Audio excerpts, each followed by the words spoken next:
Hello, everyone, and welcome. Insider Dave Spadaro with you.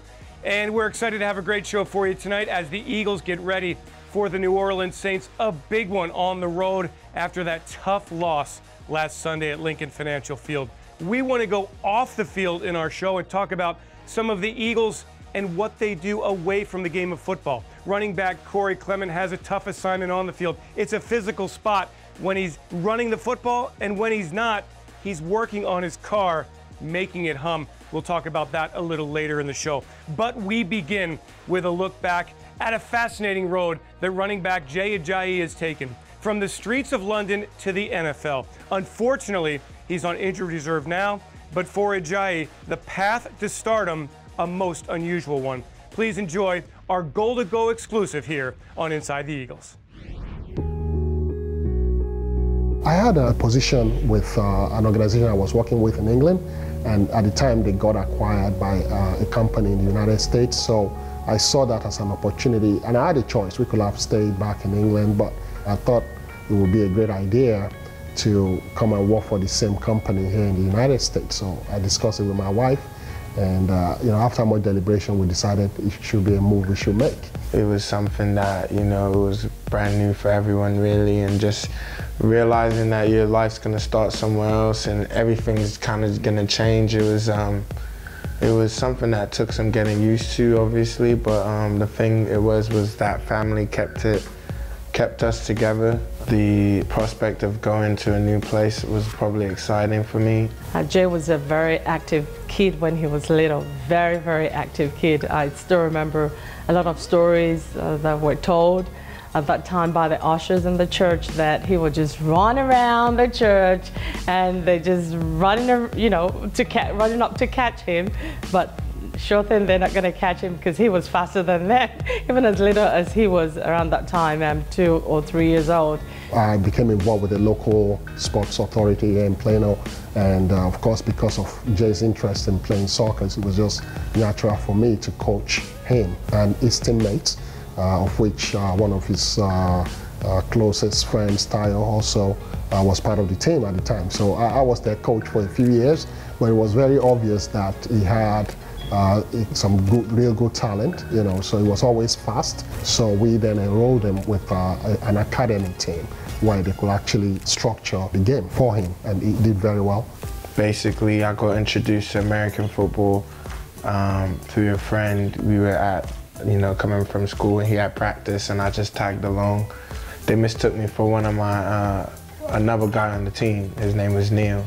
They thought I was him from a distance. I come over, and then they're like, "Oh, you're not him," you know what I'm saying? I'm like, "Yeah, I know." So the coach asked him to join them, and he joined them, and he ran around, and the coach noticed that he was quite fast, and then made some inquiries, found out he wasn't the player he thought he was, and then asked to speak with his mom, because I was out of town, and the coach made contact with his mom and asked if he could join the team to play Pee Wee football.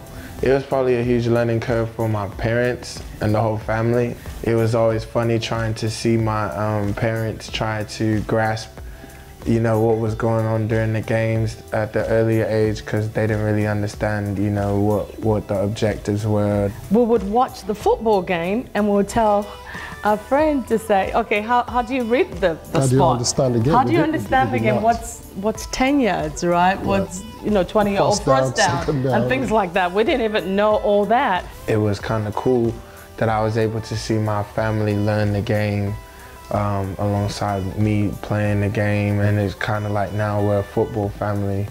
So it's always funny. I always joke with them just to see where we came from not knowing anything to like now. It's like they're always coaching me up on stuff to do and on the field, and they know like all the stuff that's going on. It was a Highland Park, I think we ran a punt return to the house. And I was like, man, who is this JV running back we got?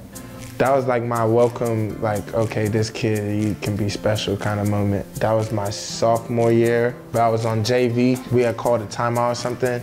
And I was like, yo, let me take the return, And basically, I just ran all over the field, like broke like a lot of tackles, juked a lot of people, ended up like scoring. The coaches told me that they showed the varsity my clip. I mean, that was kind of like the moment, I think, where my high school coaches kind of saw, like, okay, this kid's got talent, and I think like not too long after that, I got called up to varsity. You could see, you know, he had the talent, and especially vision. You could see he had that early. You know, he knew how to, and he glides. He knew how to glide and not necessarily take a shot straight on, and he could hit the crease, and you know, he saw the opening. And so those sort of things you could see. And then later on, when he really committed to the weight room and got in there and hit his growth spurt, then he really took off. He got huge really quick, man, and that's when you start realizing, okay, he's gonna be pretty special.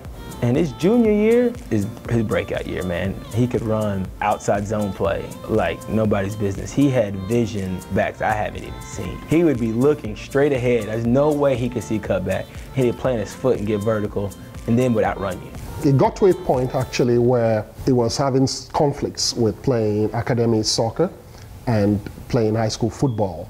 I was having to deal with Coach Foster and then Coach Z, those coaches, telling me, you know, you can't go to soccer practice, you can't go to that practice because you're wasting your time. They want all of my time and effort.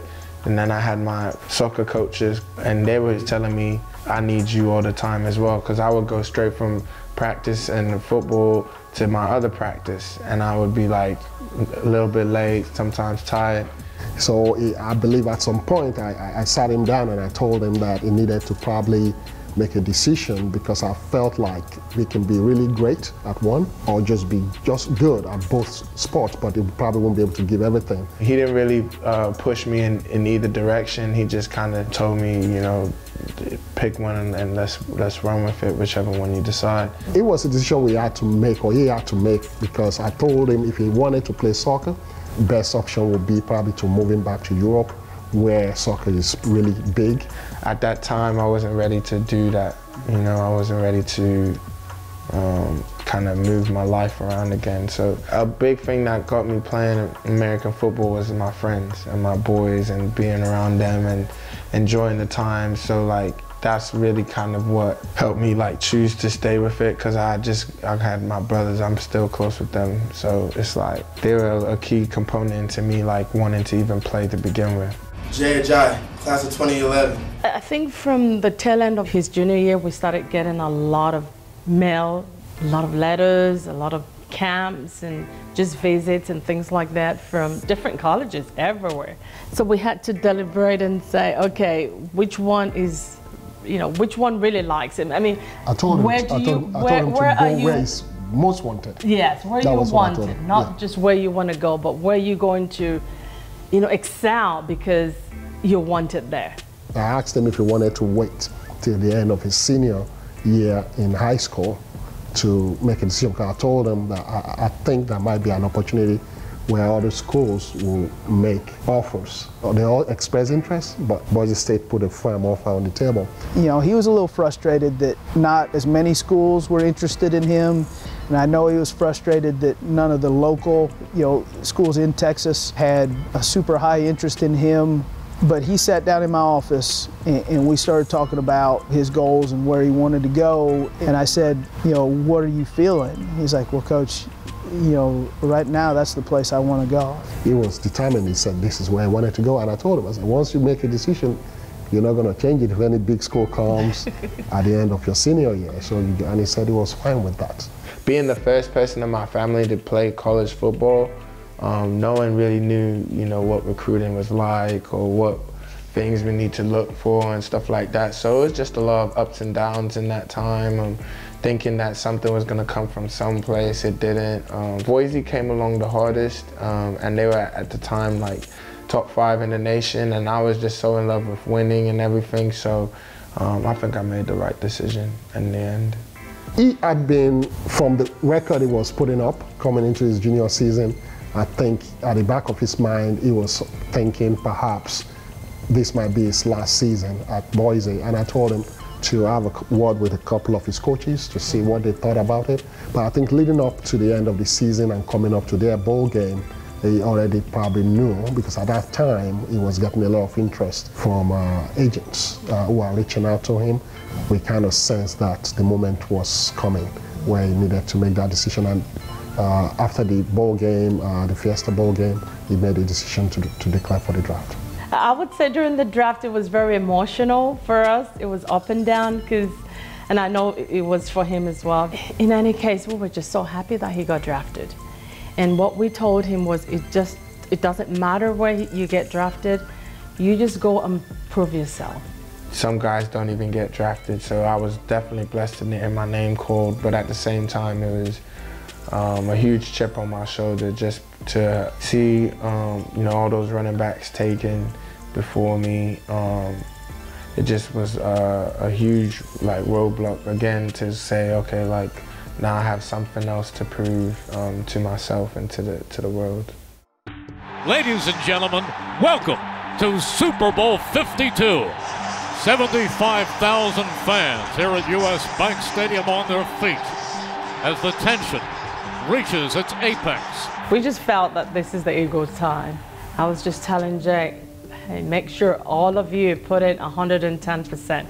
Right to the end of the game, 0.00. That's when the game ends. I was nervous, but within me, I just kept thinking, this is a game we can win, and just really willing them to just do it. It was just a surreal moment, to be honest, because I told them, I said, this was always God's plan. When it came to the team, I told them, this is where God wants you to be at this point in time. You are here for a reason, to contribute to the success of the team. I just knew that Philly would be a place I would thrive in and succeed, and so to just be on that journey with this team and be able to help it achieve the first Super Bowl ever, be part of history, add that to my legacy, it's one of the most fulfilling things I've done.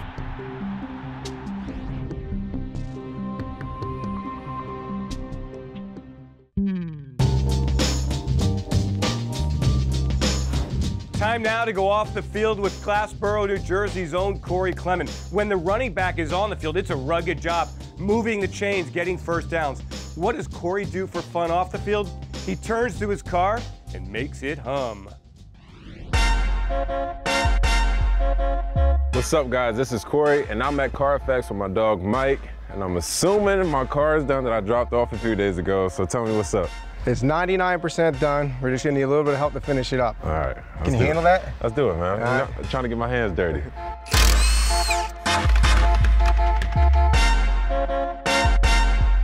Golly. Sheesh. No, you didn't. So what we did is we wrapped the whole car satin black first, and then we did all the rose gold accents. Wow. But everything had to come apart. We took all the spoilers off, all the bumpers, all the lights, everything had to be removed to do it. That's how you can tuck it behind everything. You get a lot nicer job that way. Sheesh. Do it one more time, Mike. Do it one more time for us. See, that's good, man. When I'm parked, just throw this down. Yeah, this baby's gonna turn some heads for sure. All right, so we're gonna have Corey finish. We're gonna wrap. We're smoking the marker lenses on here. So the first thing I'm gonna do is have you clean it. So you wanna take some denatured alcohol and just wipe that down. Just the red? Yeah, just wipe just the lens off. So make sure we got no grease or anything on it. All right. Then we're gonna take a piece of the film. Yeah. Just lay that right over top of it. Just make sure you cover the whole area. Then we're gonna heat it up and then have you trim it. Take the heat gun, heat the whole perimeter down. Yeah. And then we're gonna trim it. See, guys, if you need me to work on your car, let me know. I'll send Mike right out to you. All right, now time for a little Car Shop 101. I know it may sound a little bit easy, but Mike, I want to learn how to use the darn drill gun for these darn tires to take them off. You gotta show me. All right, let's do it. All right. All right, we'll pop it off. You want to grab one side? All right. There we go, just be careful. You don't want to damage that rose gold. You can't damage the 3.0, man. You can't damage the 3.0. Try to bolt it up. Put it back on. We'll have you bolt it up and we're gonna torque them down. All right. All right. Start with that one right up there. All right, just like NASCAR. Don't go all the way in yet, just give it a little hit.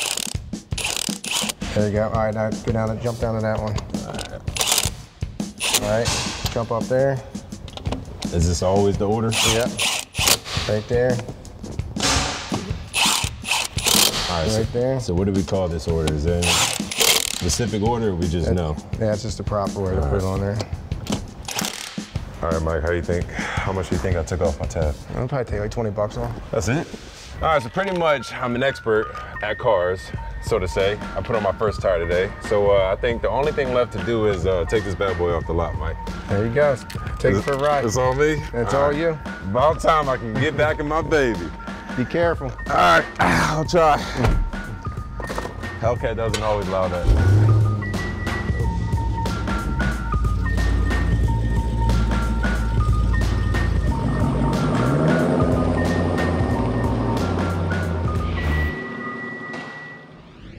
As the Eagles and Saints renew their series this weekend in New Orleans, we take a look back at a game in Philadelphia's Veterans Stadium in 1992 when the Saints came marching in and the Eagles had answers. The defense rose to the occasion when the Eagles beat New Orleans. And when we come back to Inside the Eagles, Merrill Reese and Mike Quick take a look at the game in our old school All 22.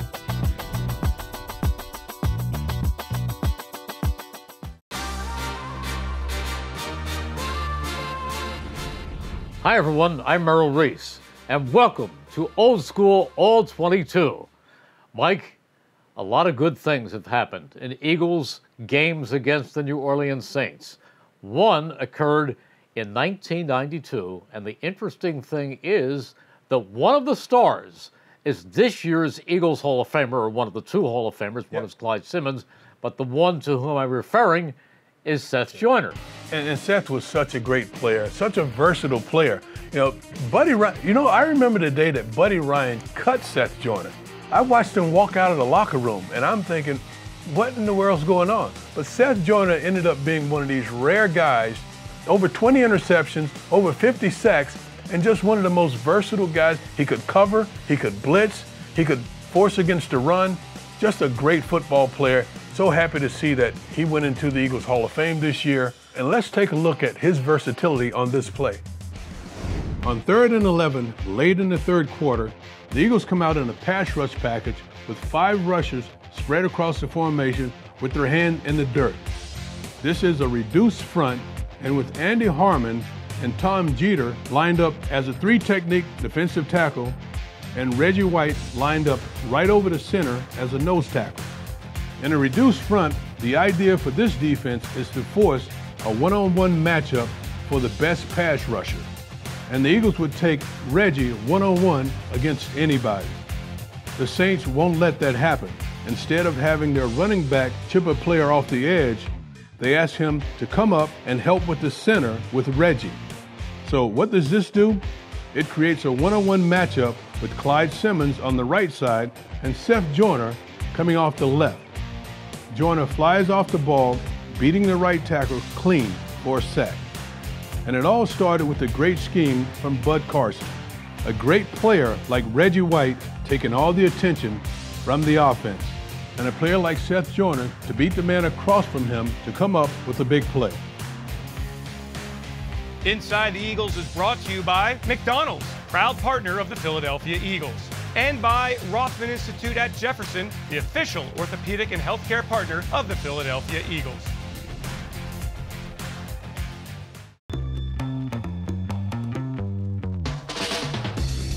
Every week, you help us out by sending in your questions on Twitter at Eagles using the hashtag Ask An Eagle, and then we take your questions and go ask a player. It's time now for that segment. It's called Ask An Eagle, presented by Geico. All right, so Melissa at R. Kelly asks, what's your go-to place in New Orleans for a beignet? Usually I go to Cafe Du Monde. I enjoy a little coffee, get some beignets, and it's a great place to people watch because there's a ton of people visiting the cafe and walking around the quarter. So Cafe Du Monde. And that'll do it for this week's Inside the Eagles. The Eagles got to get back on the winning track this weekend against the 8-1 New Orleans Saints. A very tough task for the Philadelphia Eagles. Make sure you're with us on PhiladelphiaEagles.com all the way through Sunday. And then after the game, the Eagles Live Podcast Instant Reaction drops, hopefully after an Eagles win. Thanks for joining us, everyone, on Inside the Eagles. We're back next week. In the meantime, have yourselves a great Eagles weekend and fly, Eagles, fly.